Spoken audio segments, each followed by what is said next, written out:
Good morning, Keith McIntyre, leader of the BC Libertarian Party here.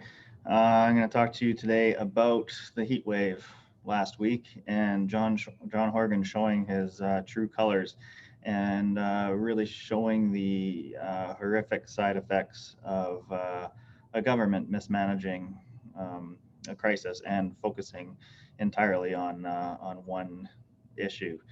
Which they have been for the last 16 months, causing quite a lot of damage and severe loss of life.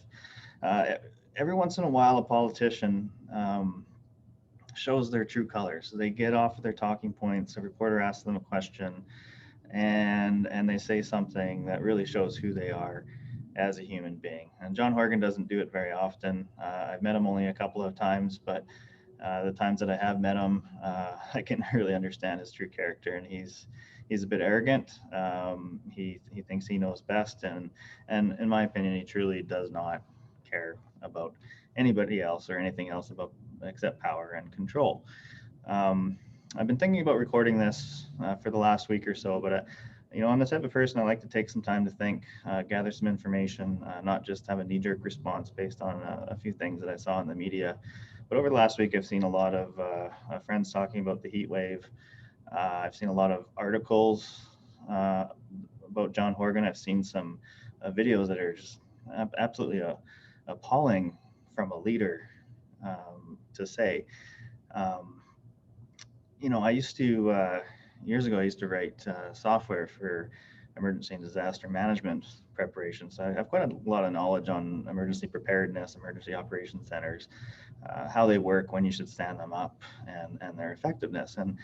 And I heard John Horgan say uh, in the middle of the heat wave, when it was becoming very aware that the paramedic system was becoming completely overwhelmed, the 911 system was overwhelmed, and people were dying in their homes. And he said, well, you just have to poke your head out the door and see that it's really hot and act accordingly. Maybe get some cold cloths. Well, Mr. Horgan, some people live in apartments that don't have air conditioning. Lots of areas in BC aren't used to this kind of a heat, and people are not prepared for this. And then you add on to the fact that inexplicably the restrictions, because months ago they had set them to expire on July 1st, weren't relaxed a few days earlier.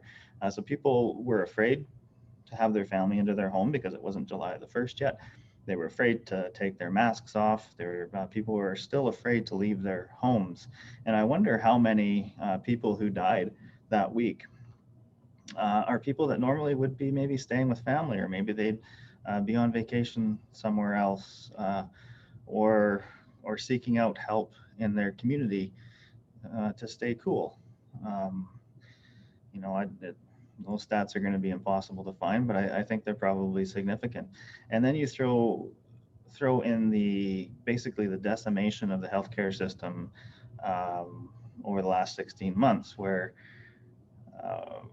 the level of care that people have expected in the past, which wasn't really that great to begin with, just isn't there anymore. And I don't understand why the capacity for 911 wasn't um, increased prior to the heat wave. We all knew it was coming for over a week. I live in Penticton. It got got excruciatingly hot here, 45 degrees. If you ever had a 45-degree wind blowing in your face, it's not really very pleasant.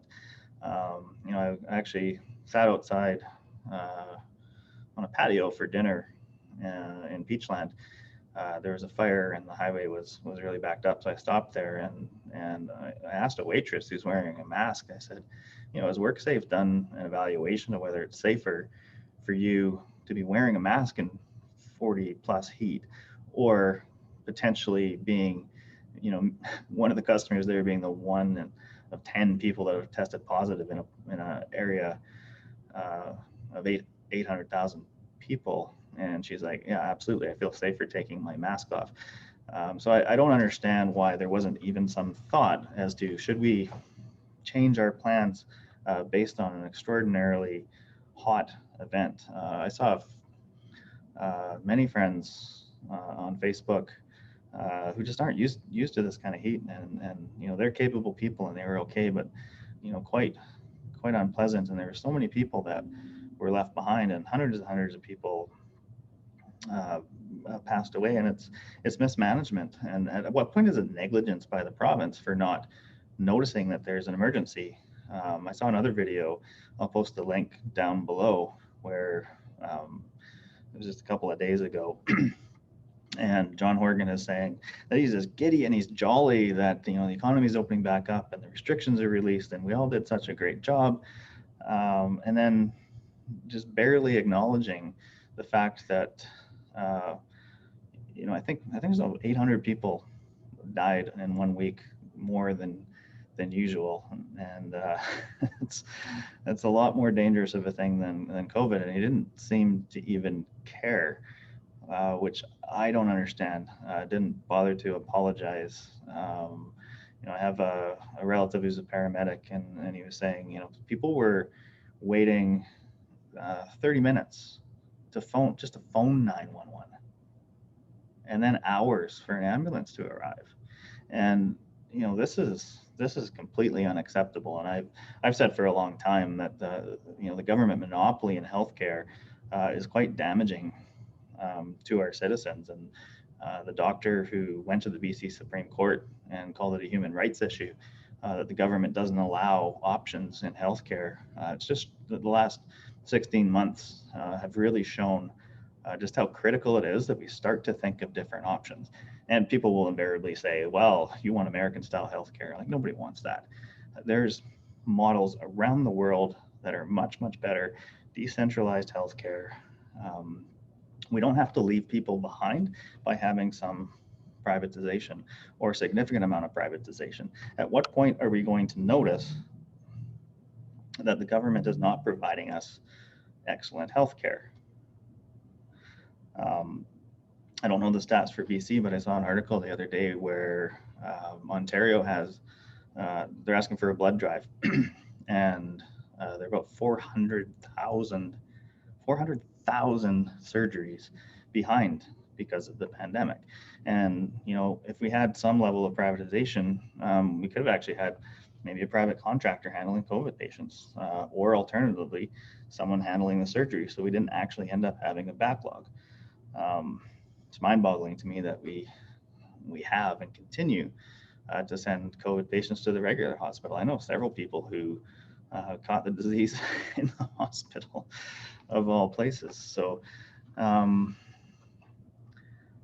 it's just, again, just kind of going back to John Horgan himself and his behavior over the last week with this, and just completely diminishing the severity of this crisis. And the one video, he said, we knew it was going to be hot, but we didn't know it was going to be dangerous. If that's the case, we've got even a greater level of incompetence in the emergency planning department in the province of British Columbia than I thought. Are they running exercises anymore? Do they have people that are competent and looking ahead? Clearly we've been focused entirely on one single issue for 16 months, and it caused hundreds of people to die. So is that negligence? I think it is. John Horgan shows time and time again, he doesn't care about people. He cares about votes, cares about power, cares about control, and he cares about his agenda. He will say things that make people think that he's a genuine and caring human being. His actions over the last week show that he absolutely is not. We need to start to reduce our reliance on government. We as citizens need to stand up and start creating the programs and services that are needed in our society without the government. Honestly, that might even be a better approach than the political approach, although I'm going to still continue to strive to a very successful 2024 election.